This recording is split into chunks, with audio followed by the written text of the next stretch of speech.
Well, it's 10 o'clock, and we're going to get started with this webinar. Denise, are you out there? Just checking in. And I am. Can you hear me? Jamie? All right. Looks like Denise is logged on as me, but we should be able to get her to talk. And No, Jamie, are they're you not on? hearing it.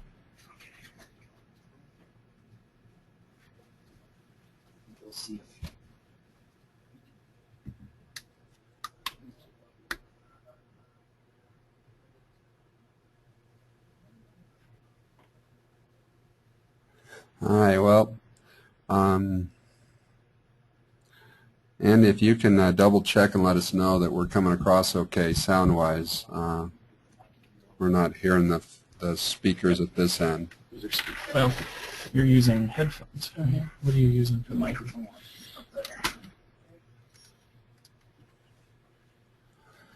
So we'll just we'll just get going. Thanks, Lise. Today we've got helping you out some good people. You've got Jamie. Jennifer's joining in. I unmuted you, Jennifer. Denise King coming across, I think, is John Kessel as well. But we've got a lot to cover, so we're just going to get right to it. The ground rules are pretty simple. As you can see, we'd like you to ask questions now or later at the end. We're going to be sharing with you a lot of the science and facts from the U.S. Olympic Committee and from our national team program. And we're really not out here to criticize. We're just here to help share best practices. So that's the way things are going from our point of view. And we're here because of you guys. You Y people may not realize that back in 1895, a guy named William G. Morgan created this game, and therefore we're been a part of the Y since 1928 when USA Volleyball was founded. So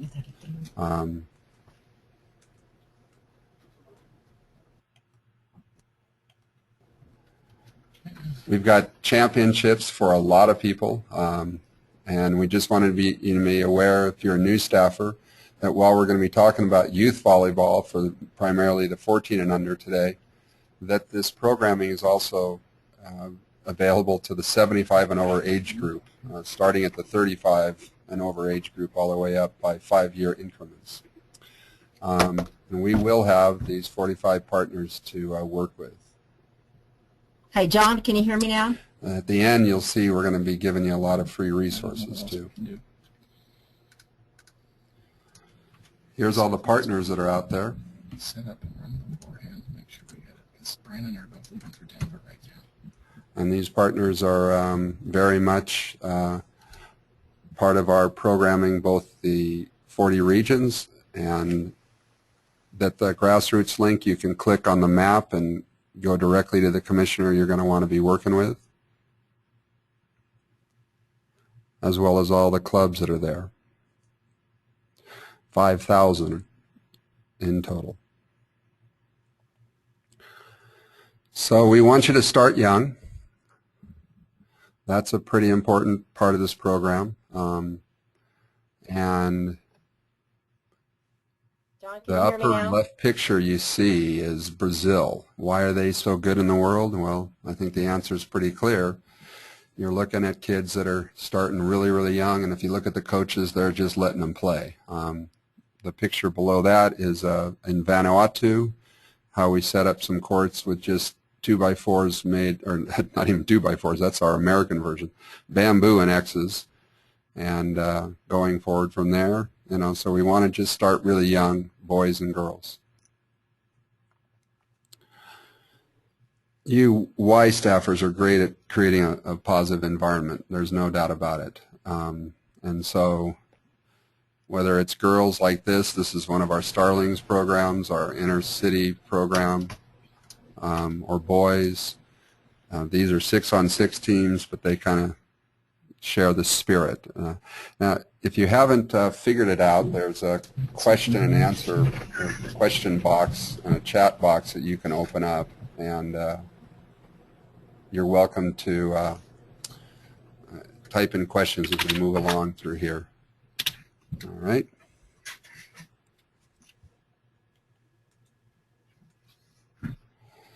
So one of the first things, if you're a volleyball person, that we want you to do is change to what you're seeing in this photo now. This is this young boy's first spike attempt in his life. His setter, remarkably and wonderfully, was Ryan Millar, who, if you didn't know, one of the answers to a fun trivia question is, who set gold medal match point for the USA team? And the answer is the middle blocker, Ryan Millar, who you see in this photo. With the spirit of this photo is, how do you get kids to start young and have a blast? You just, even though we know that if you can't pass, you can't hit, you must introduce them by having them hit on the first session and hit every day. We did this with Special Olympians at the World Championships in '95. We had about 25 people come down to volleyball that had never played volleyball. I was with Brian Ivey at the time, and we demonstrated by, I was the setter, Brian, in this case Ryan, when we demonstrated these kids in this photo, he was the hitter. I threw the ball to him, and he overhead passed it, not forearm passed it, but overhead passed it, the fly like Superman shoot the ball back to me. I set him, and then he hit it. And we demonstrated 3 times with Brian Ivey and Ryan, and then the next thing that happened is what you see on this photo. At the Special Olympic level, not only were they hitting within 2 or 3 minutes with the help of a person who was skilled at the setter position, but there were 20 other sports that they could pick, and everybody was leaving basketball and fishing and golf to come spike. And the other sports coaches were quite upset, yelling and screaming, but they came from 126 countries, and they had never, they didn't speak English in many cases, so they didn't even know what the coaches were saying that happened to be coaches that were English. So we want to teach spiking first as part of the hooking them in your first session. I'm going to give you some science or some facts here. This is the women's side of our sport. Look at all the numbers, and so you're going to find that girls will probably come out in droves. So that's a little bit why we've only shared a lot of the photos in here of boys and not just of girls. With that many sanctioned championships and it being the 3rd most popular sport for girls, look at the results: a silver and a bronze and a silver. When you go to the guys' side of things, this is where the world's best volleyball player came from, East High in Santa Barbara. They are playing over a chain-link fence at lunchtime, playing 4-on-4, not 6-on-6. And what do we know about this? Well, there's about only 1/10 of the number of boys participating, and about 1/3 of the number of states having a championships. It's certainly not the most popular sport, and yet the Olympic results are hugely different. And what's not on this slide that I can tell you is this, that there are around 12,000 scholarships for girls at the Division I, II, junior college, and NAIA level. How many scholarships for boys do you think there are? And if we typed in the answer, you would probably be shocked to know that there's around 120. So with 100th less scholarship opportunities, the men have won 3 gold and the women have yet to gold. And part of what's going on is what we're going to be discussing here. We're going to do a poll right now, though, so we can all see where we're coming from. So let me get this poll ready. First off, we're going to try and figure out how big is your YMCA. So we'll just give you a little bit of time for the ones that are signed on here today. And to your other staffers that might not have joined us today, we will be, we are recording this. We've had a little bit of a computer problem here in the office, and I'm operating off a laptop and can't hear the other people speaking. So it'll be a little disjointed in that way, but all right, looking good. We've got about half of you have let us know how big you are as a Y. We're just trying to get a sense for everybody, including you guys listening in, how big are the Ys that are paying attention. Yeah, at least I'm talking about how many people are members. Hi, Seal Cop. That's pretty cool. Nice to have you.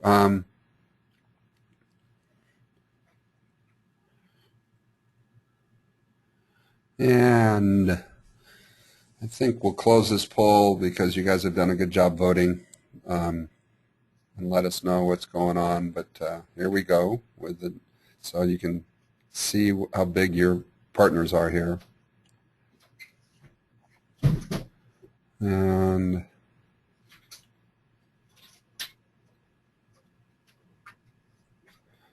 so as you can see,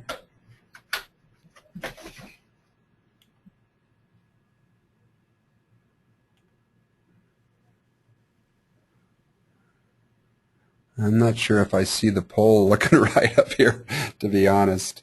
Andy, if there's a way to figure out what's going on with the poll being kind of dorked out, because it doesn't seem to be right on my end. All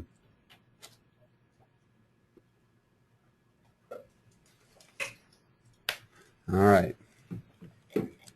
We're going to do another poll, see if we can do a little bit better on this. The results were that the vast majority, here's the results that I'm reading. You might have been able to read it. It looks right. Okay. All right. Thanks. We're going to do one last poll then, just to get a sense of how big we are. Which one's your Oh.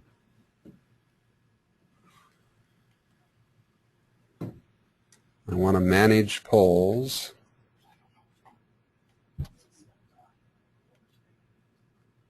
So this is just getting a sense of how big your youth and other level volleyballs groups are. So again, out of the group, out of the bunch that's on right now, we're trying to figure out what's going on.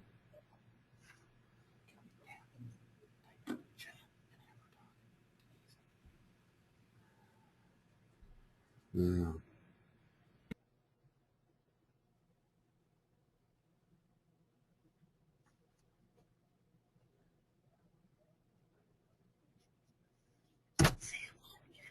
So we can know to plug in the speakers so that John knows that you're on now and he can hear you.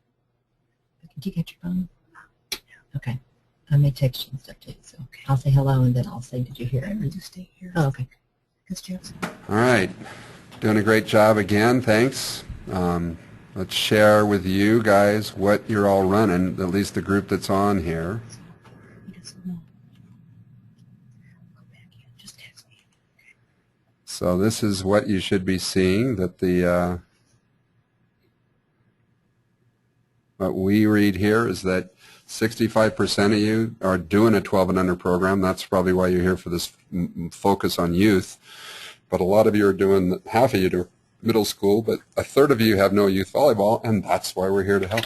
So appreciate your sharing that information, and gives everybody a chance to see where we are. Thanks.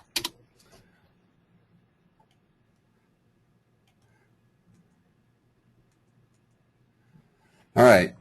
For me, this is a pretty important, just a really important one. What it is Do you think I just forget and just go down there? a quote by Ralph Waldo Emerson. It's ridiculous. Yes, and why doesn't this do? And as you can see,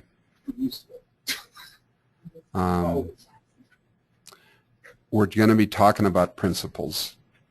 And if, you know, when I first began doing programming, I was at the Pikes Peak YMCA, and I had a very good executive director who helped me focus on principles. So what you see here, of course, is that the man who knows how will always have a job. The man who knows why will always be his boss. So that's important, we think. As to methods, there may be a million and then some, but principles are few. And so we'll be dealing with a lot of principles here for all of you.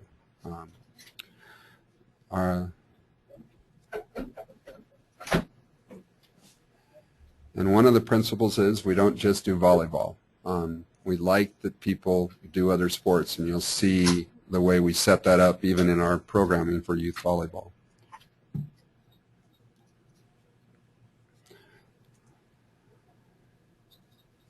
We also want to be inclusive. So Chapter 2 of the mini volleyball book you'll be getting, and yeah, you'll be getting a free mini volleyball book.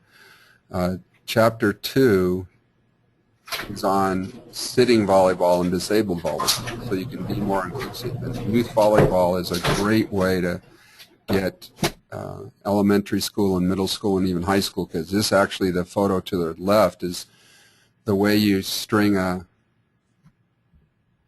rope down the middle, and from there you can do quite a bit of youth volleyball, sitting volleyball on the program. All right? One of the other things you'll be getting from USA Volleyball in your package is a coloring book, 32 pages of volleyball coloring stuff. And I think you would find it to be a very beneficial program by Xeroxing those pages. The PDF we'll give you the link to right away, but we're actually going to send you, if you send us a self-addressed stamp envelope to the Y, we'll shoot you the coloring book as well when they're done here in about 3 or 4 weeks. Now this is the actual book, and the table of contents. There's the first chapter, of course, kicks you off for starting the program, and the mini volleyball, setting it up, how we do it, and we're going to show some of that here in this speech, in our webinar. But there's the options for physical disabilities in there as well. And then we talk about how you learn, and then we have a mini rule book. The mini rule book is primarily focused on the spirit of the rules rather than the actual rules that you might have. And then we have some lesson plans and a lot of ideas on drill and game design and images and pictures and even homework for the kids to do.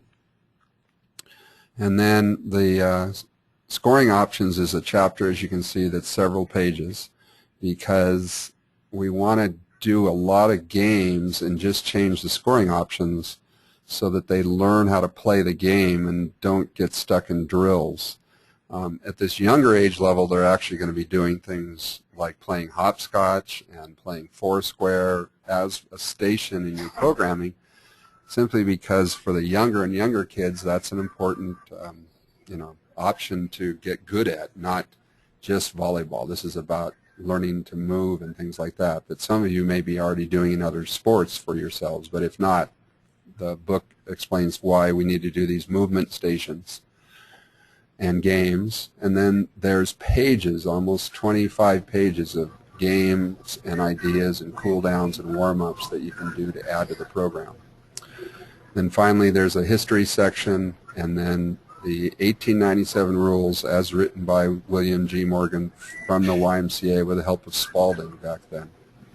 It was a big part of this. The third thing you'll get from us is a CD that if you've got a Macintosh, I apologize, the articles and videos will run, but they won't look like this page that you're seeing.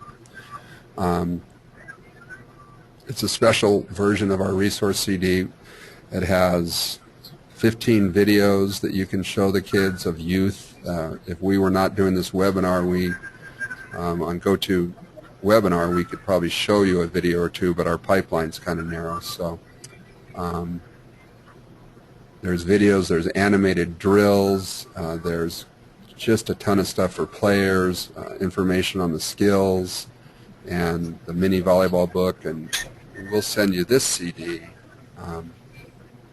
as well.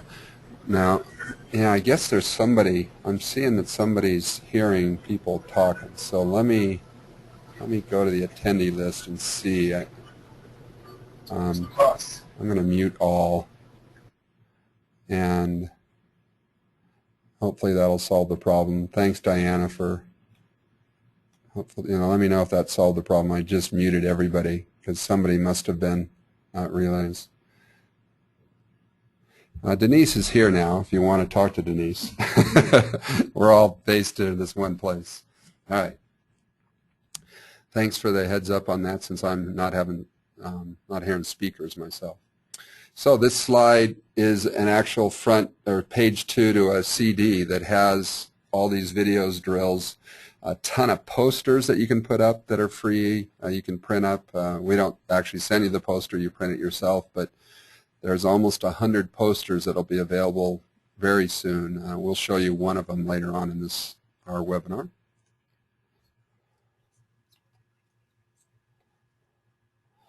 And here's the key stuff about doing youth volleyball, and we're going to show you the court to allow this to happen in a minute, but the best team size, you guys, is 2-on-2. It simply is the way you learn is by doing, and so if you play 6-on-6, one person touches and 11 watch, and that's just not learning for kids. So with all the programming we're giving you, you'll see that this can run concurrently with your basketball or soccer programs. We're just asking for half the gym to get things started, even though the team size is very small, and we'll explain that too. We want them to play games. Everybody listening in, think about how you learn to ride a bike. Did you do bike riding drills? Did they send you to bike riding camp?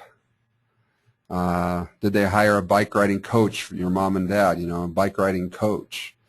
Or did you do progressions like pedal right, pedal left, pedal with one hand? You just rode the bike. And volleyball is kind of a challenge because the ball falls at the same speed of gravity for an Olympian as for a 6-year-old. So when they're really young, balloons are good to let the rallies continue. But once you get to even the lightest ball, it falls at a pretty fast speed. So you want to shrink the court down, and you want to play a lot of games and just change all the scoring. Circulation drills, and the reason we say drills is because we want you to be doing game-like drills, or really things that are games that happen to teach what most people used to call a drill. The chaos of the silliness of the game is circulation, which means every time the ball crosses the net, the team rotates. Now, if you're playing 2, you just switch side by side. If you're playing 3s, you rotate, or 4s, and that's part of the way the game is often played in order to get things more chaotic and more fun. There is no specialization. And as I said, we learn by doing, so that's why the team sizes are so small. Now, in the book, there's a thing called cooperation scoring, and then it goes to coopetition. Now, what that means, and then there's a thing called maxi scoring as well. So let me explain all 3 of those.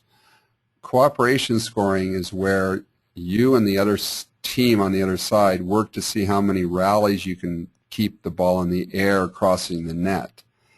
And, whether it's a 1-touch or all 3-touch or doing certain skills, even at the national team level, we do cooperation scoring where they have to dig, set, hit a certain number of balls in a row. Coopetition is, you and I probably all know, is how we decide in America who who's going to serve in table tennis. You know, you go, Ryan Millard says they say in Utah, ping pong rallies on. I always did PING, and then once you cooperate for 4 net crossings, the next thing is you attempt to kill in the rally. Well, that's the next level of cooperation scoring, so we call that coopetition. And then finally, you go to full-on competition.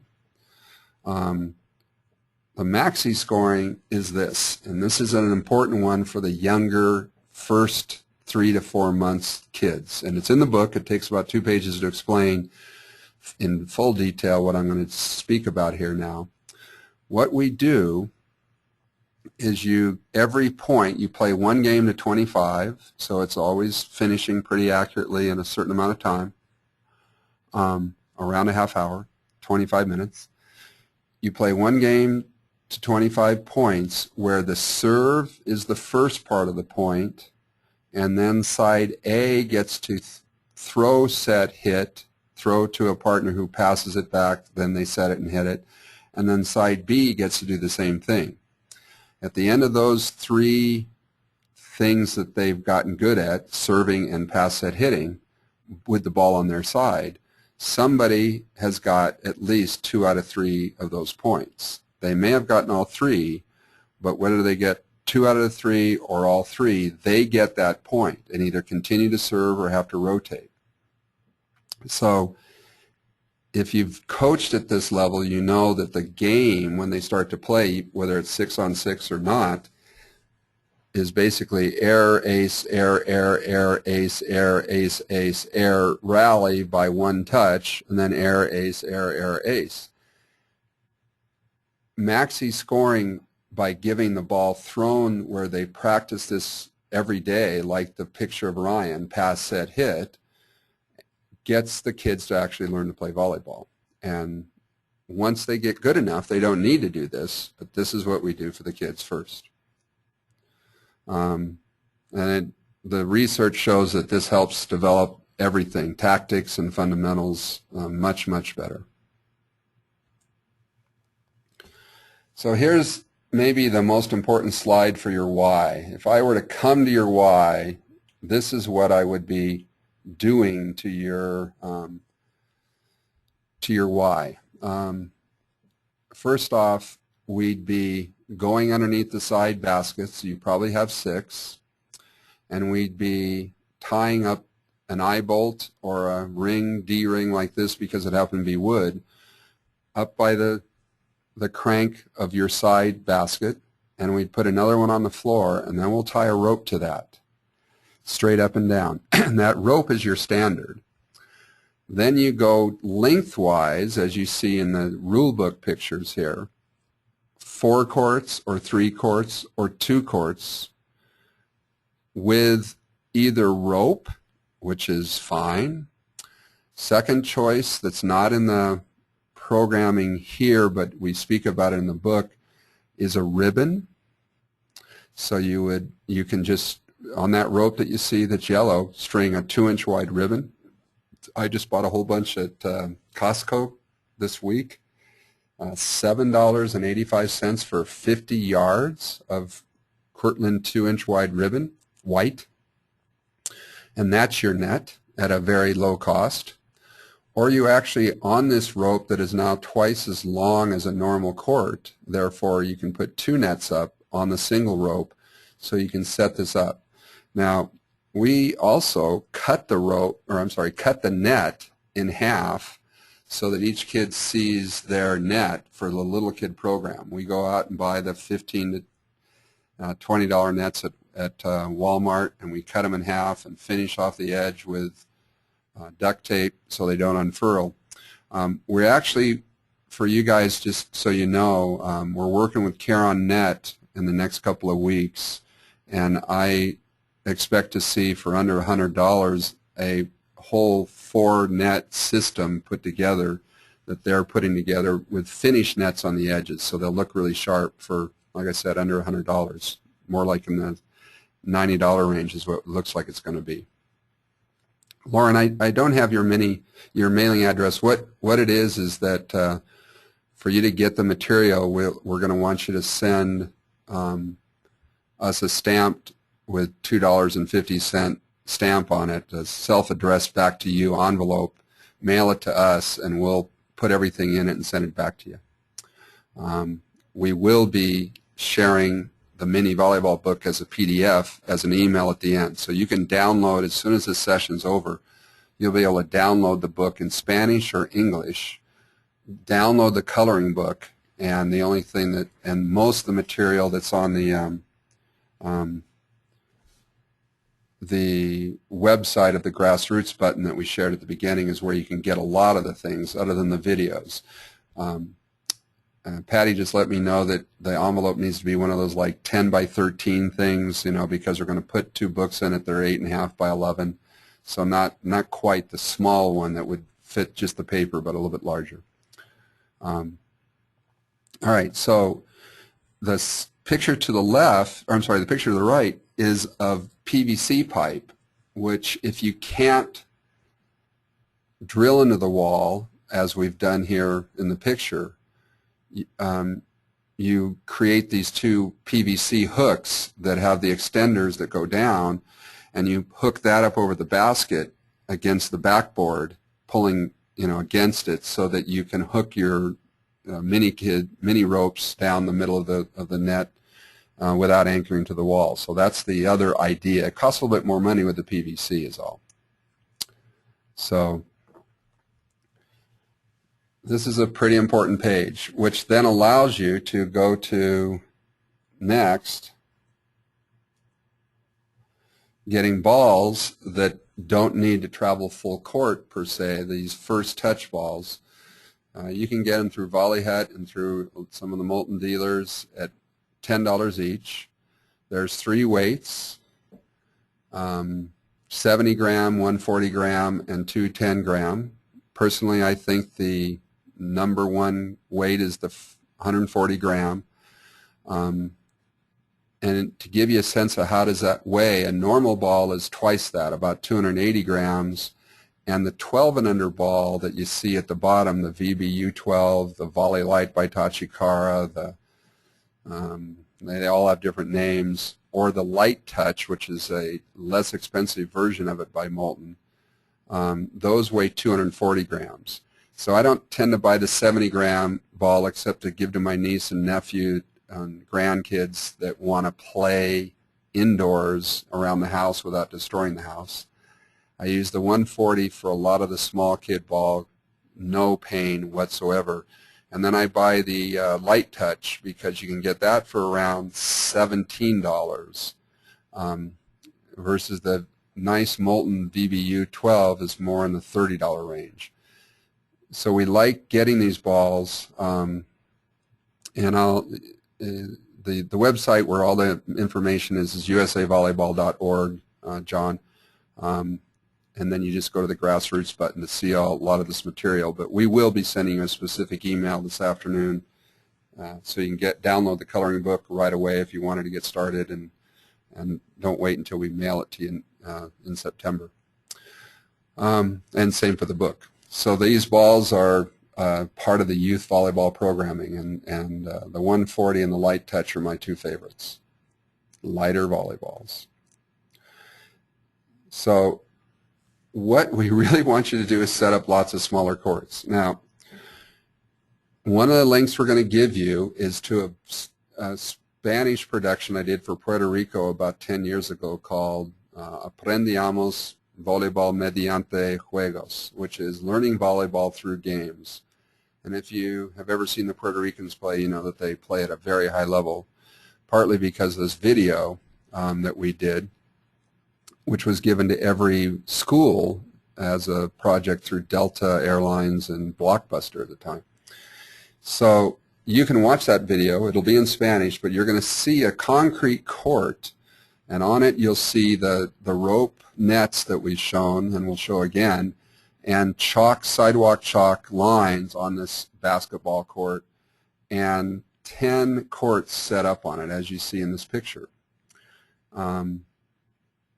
The smaller courts are used pretty much, Aaron, at the 12 and under level, elementary school, where you get a lot of reps.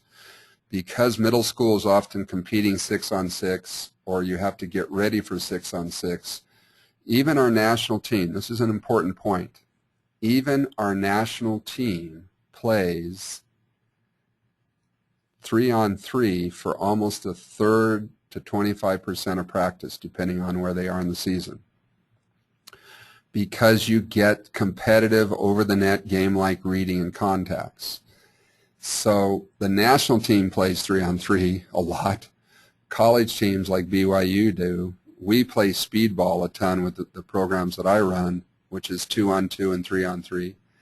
And all these variations are either full court or smaller court, depending on how you divide it. Now, you can divide a regular Y court up by putting the antennas in the middle with a 2-meter buffer and have a narrow long court on one side and on the other and play triples that way. But by stringing the rope down the middle of the regular court from side basket to side basket, now you can get 4 or 8 courts up just like they have 6 hoops up. And this age group is primarily for the 12 and under to get the 2-on-2, 3-on-3, and 4-on-4. So the question that's coming in from Diane is, how do you, each team only gets 1 court for practice. Well, if the team is playing 6-on-6, you're going to want to divide your net down the middle with this ribbon and rope so you can play 3-on-3 half the time and then take the ribbon down and play full court. But the design that we're showing here in the upper right part of this photo, there are 6 hoops up, and usually there's 2 volleyball nets on that with 1 center net. That's the way we see a lot of Ys. What we're saying is drop the divider net and let them play soccer. Let them play basketball on the other side, and only take the program on the far side or the one side of the court running the small kids court, because this is, again, it's 5-year-olds, 7-year-olds, 9-year-olds. They should be playing on these smaller courts and not taking over the whole gym unless you need to, because there's so much pressure to get more kids on. You can get 32 kids playing 4-on-4 on this court in the upper right corner while they're playing basketball on the other side. What we like is to do what Lindsay's saying is, an 8 to 12-year-old league, they practice for an hour and play Friday night games. That's exactly one of the programming ideas we'll be sharing with you here in a minute or two. How do you do a class or a quick competition even during your 1 hour of practice is shown in the lower picture, where the 8 teams that are there, you leave team 1 in the upper corner. In this case, we've left team 1 in the upper left corner. Have everybody else rotate in a circle, and they play games of 2 minutes, 3 minutes, 5 minutes, depending on how long you want to keep this going. And if they're tied, they serve 1 ball to finish it off. Or you maxi score the 1 point to finish it off, and then everybody plays another round. This is how you do a pool chart so you don't go crazy. In this case, it's an 18 pool chart, but this is also how you set it up without having to do a pool chart. So we wanted Badger and Iowa to be able to speak here. I'm going to see if I can get Jennifer back and get you to... And Jamie, can you talk right now? All right, so if that's you, Jamie, because we can't hear at our end, darn it, would you talk about anything you'd like to talk about right now to the group that you've heard so far?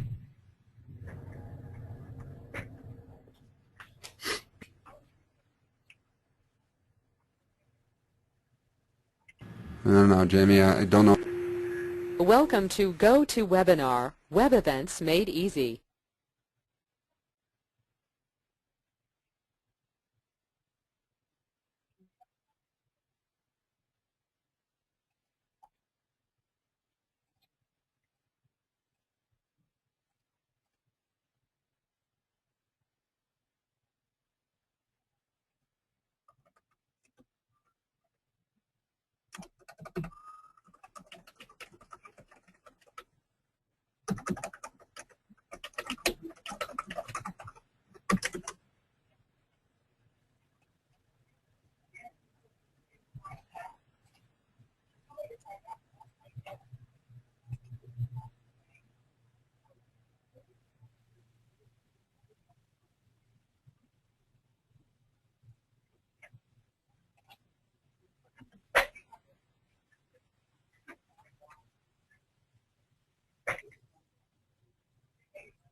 All right, can you guys hear me again? Yeah, looks like you can. All right. So Jamie, were you speaking there? I was trying to. Oh, well, you are. So go ahead and speak. Okay. This is a little Sorry, I was frustrating trying to do talking it from a laptop. But It wasn't liking me. Sorry, what did you ask there for a second? I was trying to either go on the phone or trying to get something to work. So we're just wondering, you know, because you're staff at a high level Y and a volleyball nerd, what we've been talking about so far that you would want to share? we just I think the biggest thing that we learned is it really has to start at that very intro fun level. You can't go too fast when you're starting up out a program. And the other thing that we've found is finding other programs, like the travel, you know, more competitive programs in your area, and working with them to try to have a kind of a all-inclusive program between the two of you, using their expertise to help you get your program going.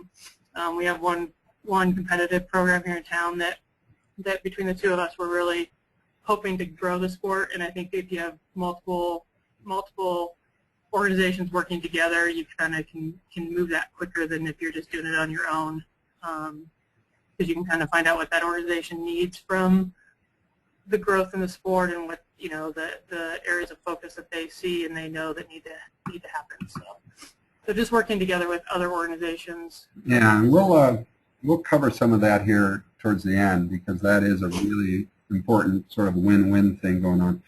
Jennifer, can you speak right now? I've got you unmuted. Let's see if we can hear you. Okay. Oh, there you are. Can you hear me now? We Okay. can hear you now. So this is everyone, Jennifer from the Badger region. It has quite an extensive program. You want to address some of the ideas now that we've gone through some of the stuff we've presented? Yeah, definitely. We are one of the regions of USA Volleyball. We have about 10,000 total members. About 8,100 of those are juniors. And so, you know, juniors make up a lot of our population, but we're always trying to grow our youth numbers. Fall of 2009, we were approached by a facility in the area who was looking to start a fall grade school league. Now, the facilities could definitely transfer over into the YMCA facilities because, you know, they're just looking to fill gym space and, you know, they wanted to get something going. Now, this is an area that doesn't have public middle school volleyball. There's only parochial schools. And so, you know, there was definitely a market for 5th through 8th grade volleyball. So we have worked with them. This is our second year going. We're actually starting next weekend. Worked with them. They did all of the research, contacted all of the public schools in the area, all the high school coaches, and said, we really want to start a league to, you know, for 5th through 8th grade. So what we've done is it's an 8-week season, 16 hours, so 2 matches per day on Saturday and Sunday. The way we've set it up is that we are using, through USA Volleyball, we're using the league membership to keep costs down. Badger Region is charging $20 for both adults and players, but the WYVL membership also includes free impact, and which is a coaching education that all the coaches must have, and it also includes a ref and scorekeeper clinic. The players who already have USAV membership sport club don't need to do anything else. They're already USAV members, so we're not charging them anything. This year, the numbers are we have 60 adults signed up with the WIVL membership. We have 331 youth members signed up, and we have 45 teams, and so that's about 15 more teams than last year. And we also impact certified 31 new coaches, and the numbers just seem to really be growing. Like I said before, each club is run through its local high school. That's how kind of organizationally it was pitched. This is a high school feeder program. The high schools have really embraced it. They've, one high school has 7 teams. They have 2 5th grade teams, 2 6th grade teams, and just have multiple teams at each level. The way it's run, the cost is about $110 total per kid. That includes the $20 to us. The facility charges $595 per team. So if you have 10 kids on a team, that's about $60 a kid. And then most clubs add about $40 per kid for uniforms and volleyballs and kind of all those other intangibles. And I guess our goal for it all is, once we get through all the registration madness in the next, couple of months, is to reach out to other facilities or high schools in the state to really try to develop other areas. And, with the success that we've had with this league, I think it's, it's a really good idea. But the facility is the one that kind of pitched the idea, has really taken the lead on it, and we're in a supportive role, but they really seem to be happy with it. So this is easily could be done by YMCA's, of course, too. Definitely. Yeah. Michelle, are you logged in? I got you unmuted.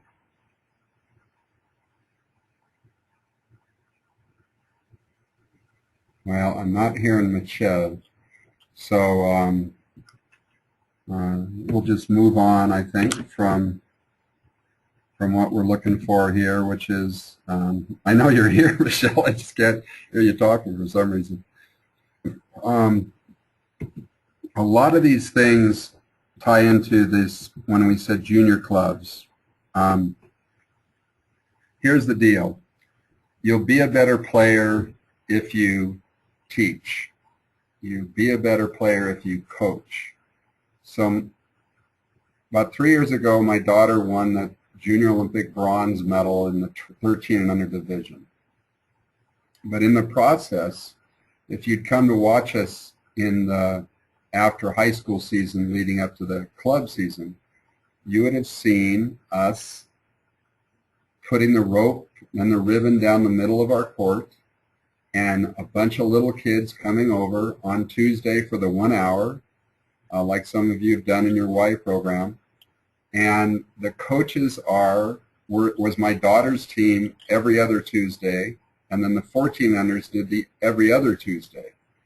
So the kids came every Tuesday and got an hour of training on the courts that my daughter was practicing on, and her practice for that 1 hour of their 2-hour practice was to coach these little kids in the small-sided 2-on-2, even be the setter and teach them hitting and be their coach, run the cooperative scoring and run the maxi scoring and everything.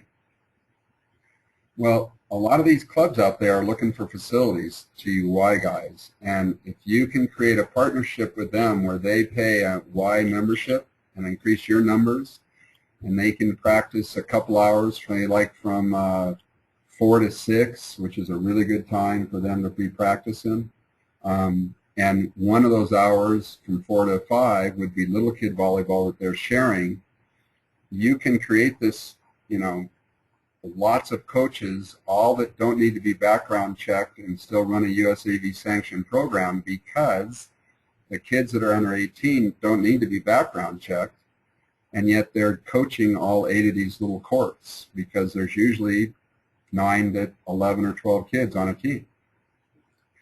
So that was a big thing. We now have almost 200 kids in that program that come in on 8-week cycles, and the costs are very low. We give every kid a ball and a t-shirt, yet we're only charging $50 a kid, and that includes USAV membership. Now, part of that reason is because of one of the surprises at the end.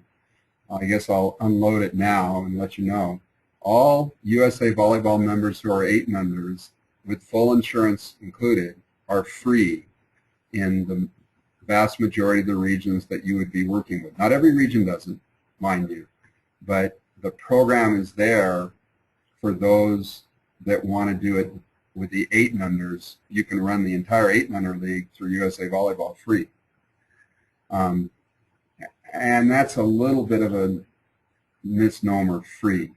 The adults will need to be members of USA Volleyball / background checked, because that's the right thing to do. We sort of set the standard in background checking.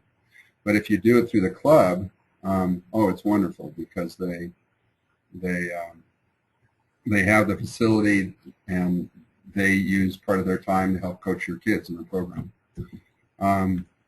Other ideas in this are, because of the 10-to-1 ratio girls to boys, we love when girls go out and get a discount by bringing a boy into the program, or you know, it's kind of like if you bring 5 boys to the program that pay the full freight, the girls get free and things like that.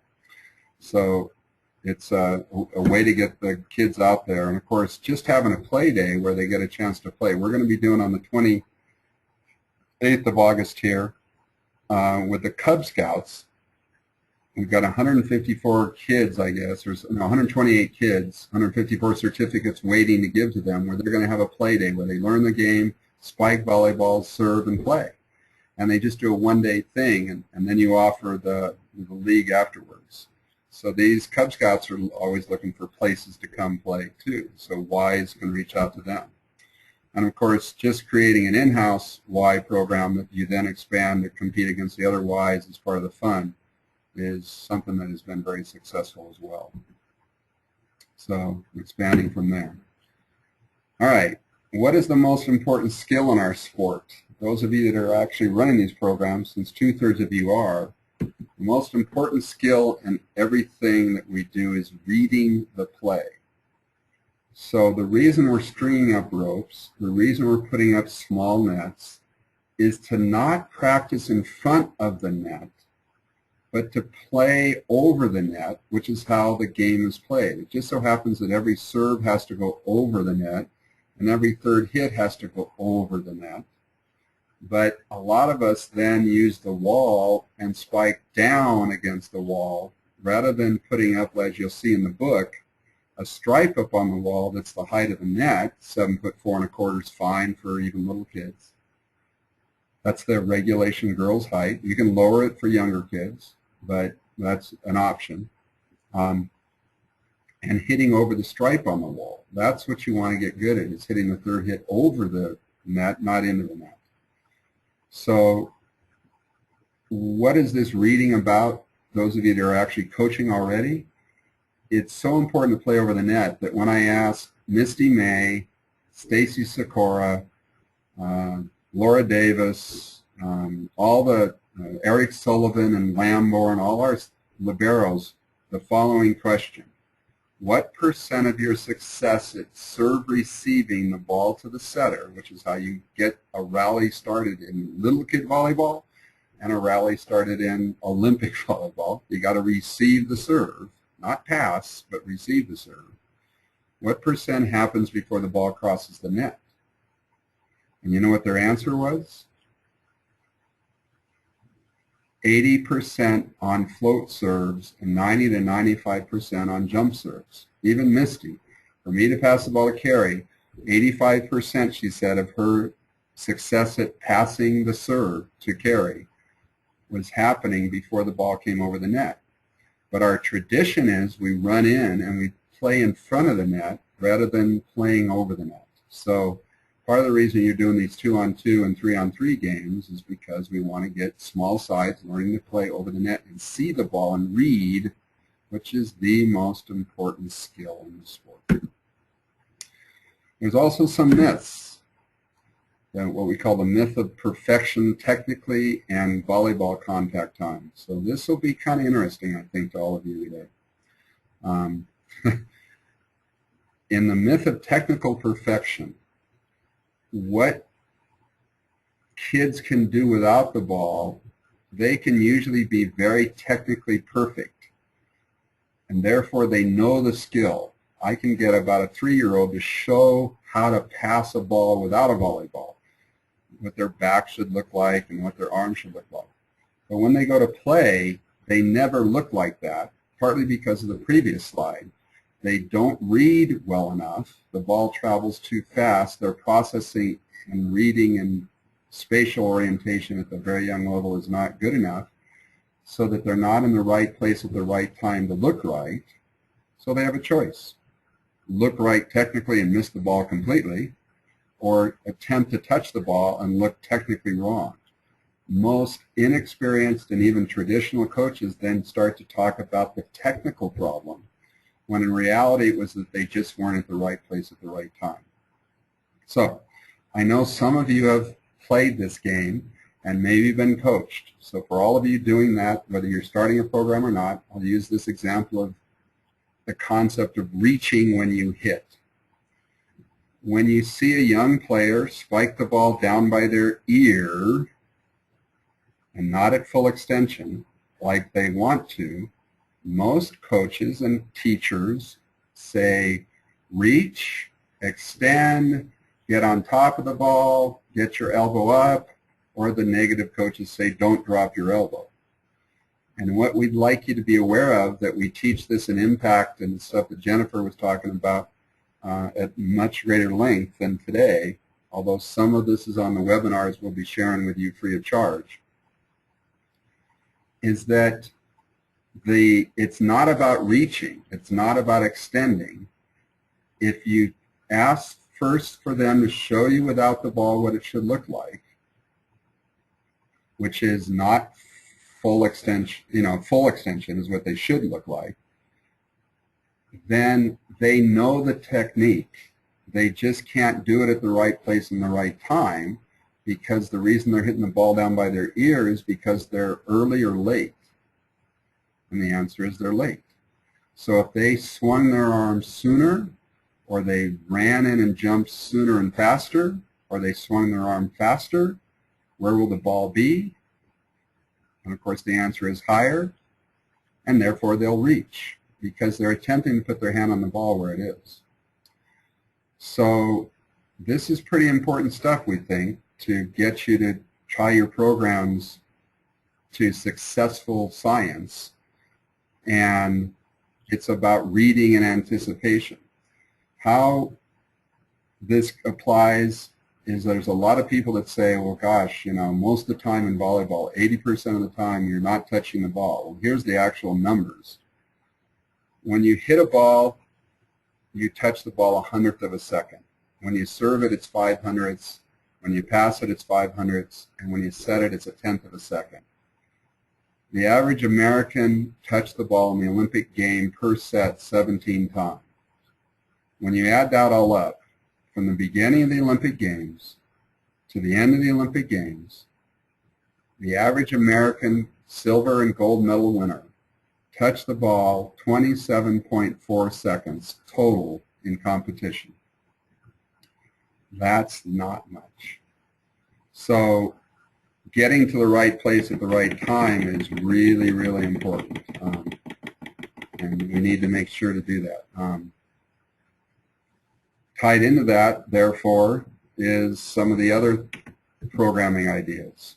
And we said no specialization, and I'm going to share with you some research by later email, because this applies to not just volleyball, but to your whole Y programming. That, we're not looking for kids that specialize. They play games and they play different sports, and we want them to do that. And they don't get coached if they become the best they can be. They spend a lot of time in what we call street soccer if they're like soccer. They just play on their own, like you learn to ride a bike. But there's a lot of good research out that says that if you do not specialize until you're about 12 or 15, and somewhere in that age range, that you have a higher level of success in the sport you do choose to be passionate about. So, that said, we want you to see these slides. Take a look at the upper right. This is a camp I did in Alaska, where rather than play 6-on-6, which is not a lot of learning, the camp went outside. I spent about $100 some odd and put up the 2x4s and the rope. The lines were done with shoes and socks, and for hours a day they played doubles. Yeah, they happened to win the state championship later, but a lot of it's because they played 2-on-2 and got a lot of reading and anticipation and learning how to play over the net, even though the net wasn't a net, because I couldn't afford to buy 20 courts of nets. I just bought rope. You can go to the beach as an outing with your Y, or if you have sand courts, as some do, that's a great place for little kids to learn too, because you don't have to worry about diving. But again, as you'll see in the mini volleyball book, you use the 2x4s and you don't use the one net. You string on this big beach area. You can put 10 little kids courts and have a huge tournament on just one beach court area of sand. And playing doubles is the best thing to be doing. We like it when the guys get exposed to boys competition. So as you can see here, there's men's sitting volleyball, going to any of the junior tournaments for boys, and then in this case the slide shows a picture of Johnson and Wales playing, I think, Graceland College. Yeah, that's Graceland. And these are at the qualifier tournaments where we have boys competition in the middle of the girls competition. So you'll get an email about why USA Volleyball is the right choice, and rather than spend time talking here so we can stay right on time, you'll see a lot of this information about all the choices, how you can download the rule book, how you can get a free newsletters coming to you about USA Volleyball and the opportunities that are going on, and the the Olympic journey beginning here, so you can give them that kind of information. So here's the, for lack of a better word, the new thing that starts September 1 in most regions. And some regions are doing great things like what Jennifer's doing, using the league fees, which I think makes it cost about $2 or $3 per kid anyway, max for the 8 weeks. So, that's a good, really good alternative. But you should, using that map, clicking on your region, reaching out to the commissioner or the junior director, find out how you can get a good youth program going with USA Volleyball's help beyond this webinar by reaching out to the regional commissioner.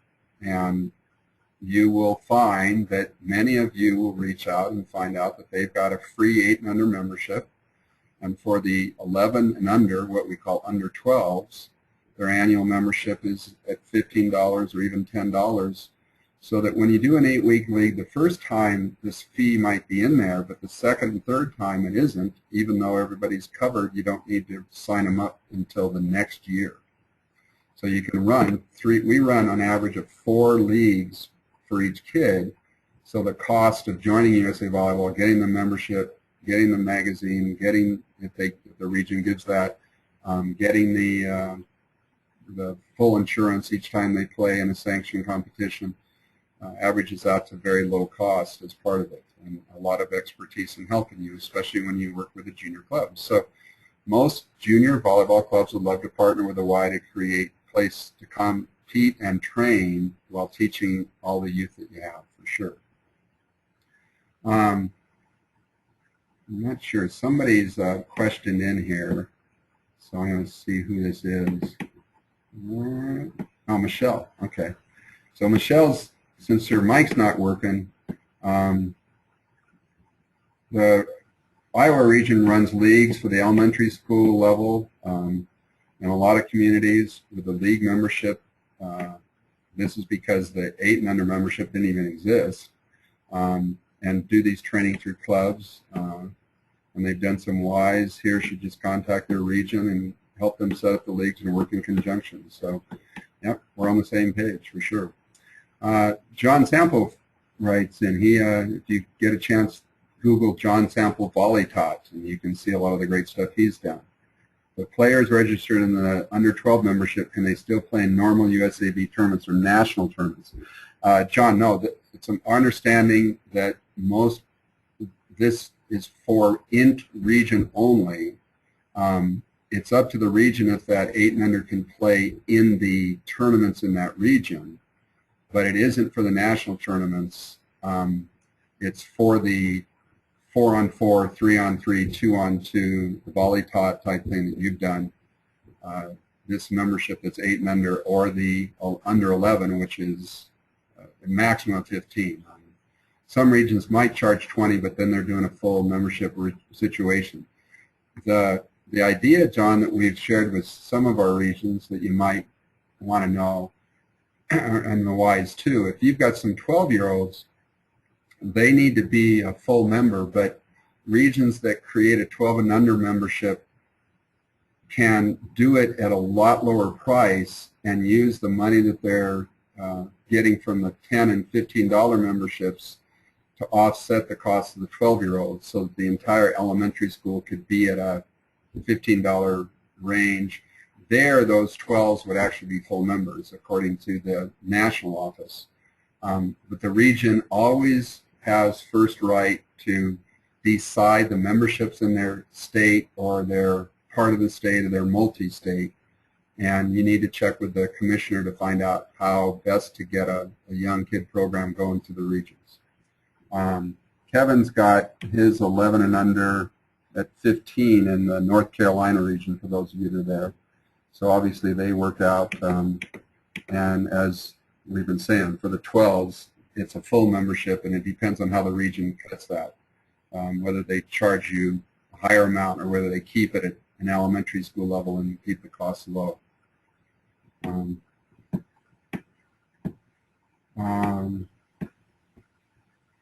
All right, so let's see, what do we have next here?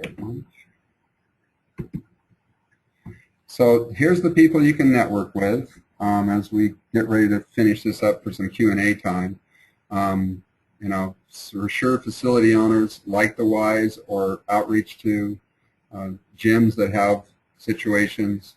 You've got, when we say CAP 3 projects, know that there are people that are going through the USA Volleyball Coaching Accreditation Program that need to do projects that are growing the game, and you can get them to do a youth volleyball program through USA Volleyball as well. The affiliated orgs include boys and clubs and Cub Scouts. As we said, you know, we've got some Cub Scouts that we're planning to bring into the YMCA for some of their training. Some help at the local sports commission for some of the funding for some of this as well. And of course, the USA Volleyball clubs and regions are a big part of this to help you grow the game. All right. So the final link you're going to get is a book in Spanish, English, or in French, a project that we started as part of the same spin-off to the USA Volleyball mini book that you'll get. It's free, but we won't be giving you a hard copy. We'll be sending you the link, and it's all back to the beginning, 2-on-2. It is not even designed to be 3-on-3 or 4-on-4. You combine the ideas in that book with the movement stations and the tag games and the hopscotch and the foursquare and things that really young kids need to do as part of their training in an hour for variety and for different movement things. And this book is a great book showing the way Portugal has created the 2-on-2 game in huge tournaments on grass and everything. It's something that I started there in 1990, and they're still doing it in a great way. So it's now been adopted by the FIV, called Cool Volley.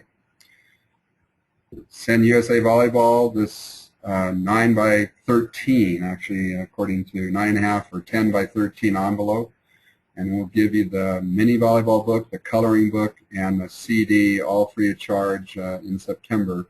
We're going to, the mailing address is 715 South Circle Drive. It should be in the email you got from me, but 715 South Circle Drive, Colorado Springs, Colorado, and our zip is 80910. And that'll be in the email that every one of you attending will get as well.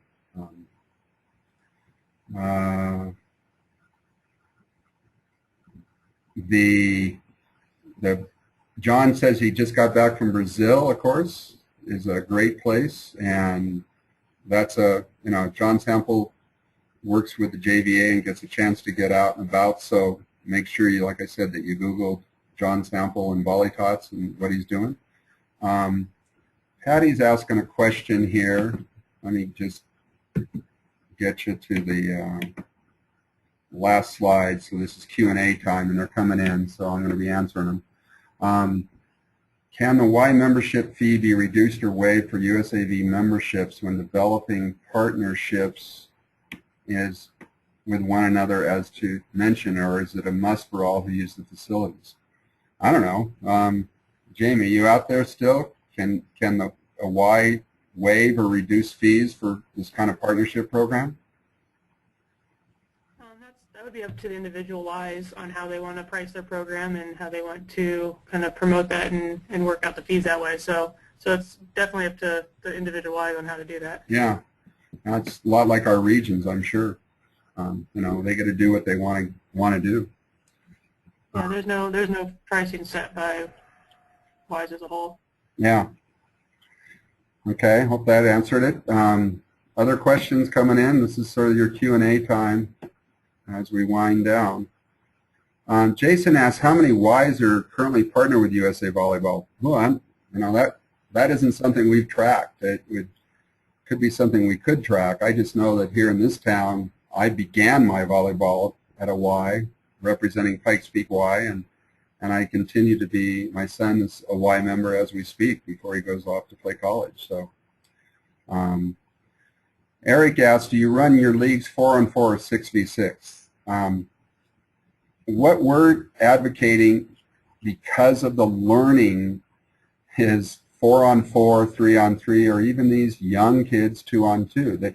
Again, the league can last 8 weeks, where it's mostly playing games and grills with only like a finishing tournament at the end. And so that ties into the USAV fee, the league fee, which is, help me out here, Jen. I want to say the league fee is, I think it's $2 or $3. It's $2 $3 a kid for the 8-week league, and 16 hours of competition and practice. So that's that's one option to go through that pattern for sure.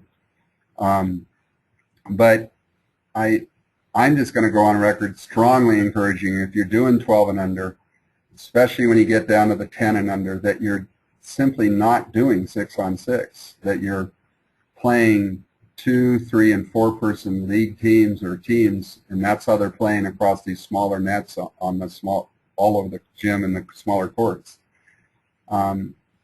It's all the small-sided games. I just got through a meeting a week ago. Hockey goes cross-ice. Who else was there? Yeah, tennis does. If you go to 10andundertennis.com, maybe we'll send you that link, because you guys are doing some tennis probably at Wise. They have a wonderful quick start program, and it's all little kids, little smaller court. Everything's smaller and shrunk down. This is not an adult game, and so we shouldn't be playing 6-on-6 at this age. So because they don't get the reps, they stand around and twitch and look, but they never get to touch the ball, and you learn by touching the ball. So I won the 6-on-6 league here with my 12 and under team that we played in on a date night league, and let me show you that idea as a closing thought here, perhaps. Date night league meant that the kids got dropped off to play the 6-on-6 thing, got dropped off on Friday at around 6. They played pools of 3 on a regular court, and they played best 2 games, and then they had the teams that took first played each other, the teams that took second played each other on the other court, and the third place team had to ref it. That was their penalty for losing, was they didn't get to keep playing, or if they lost all those. But they played a pool of 3, so everybody played almost as much as they play in a regular tournament, and the parents picked them up a little bit after 9 o'clock, having gone out to dinner and to a movie. So we called it Date Night League, but my team won the 6-on-6 by only playing 4-on-4 in practice, and we played a diamond, setter up the top and the 3 back. Well, by playing 6-on-6, we just had 2 more people on the court, and so as much 4-on-4 and 3-on-3 on 2-on-2 as you can do is great. Now, Chris asked, what for the 9 to 11-year-old, the 4-on-4, how small should the court be? If you look at the layout in the rule book, you'll see it's really dependent on your Y. You put the nets down the half court, and then you decide if you want to do the larger courts for 4-on-4 or the smaller courts for the 3-on-3 and 2-on-2. Often, Chris, you go from 3-meter line to end line, and then you go out to the basketball line.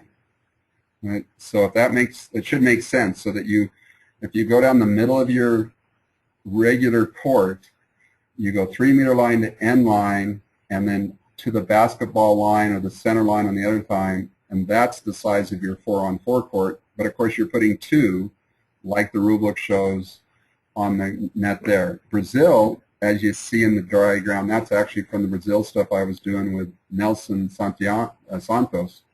Brazil does 3 courts in that space, but they don't put quite enough room between the courts because they don't have as many lawyers as we do, so you'd still like to have a 2-meter buffer between the lines. It's a pretty important thing there. Kirsten notes for all of you that the league is 24 hours and it's $3 coming to the USA Volleyball, with the league fee being set by the region. So thanks, Kirsten, for that official number on the league fee per kid. And it's not limited then for the 16, it's now at 24. And then another question.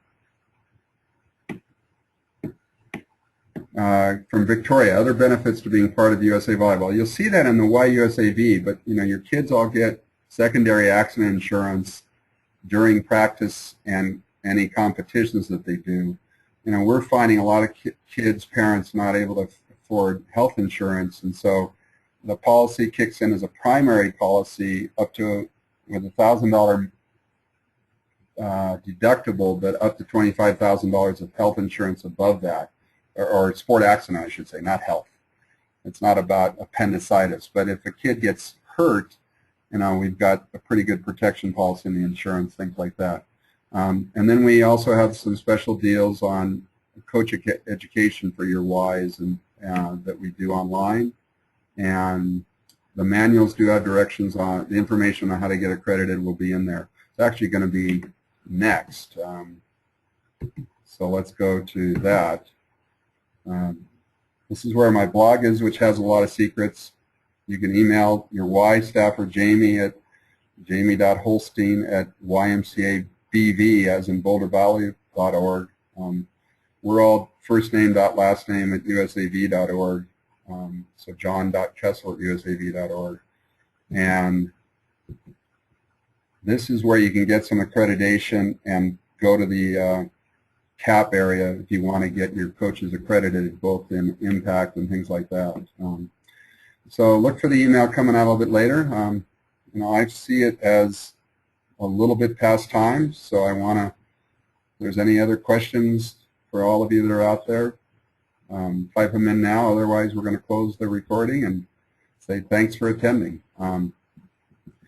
Calvin, we think you should put like $250 on it because there's 2 books that are going to go out at library rates, so that's why I think the actual item, the amount was $248. If that doesn't work and we go over, we'll pay the rest. But if you can put a $2.50 stamp on it and send it to us in charge of this Y program, we'll definitely mail you everything free of charge, including the CD and the coloring book. So because the coloring book's at the printer right now, it'll be about 3 weeks, we think, before we'll be shooting you the whole package, but we'll remind you in the email back that you can get this stuff as well. Okay?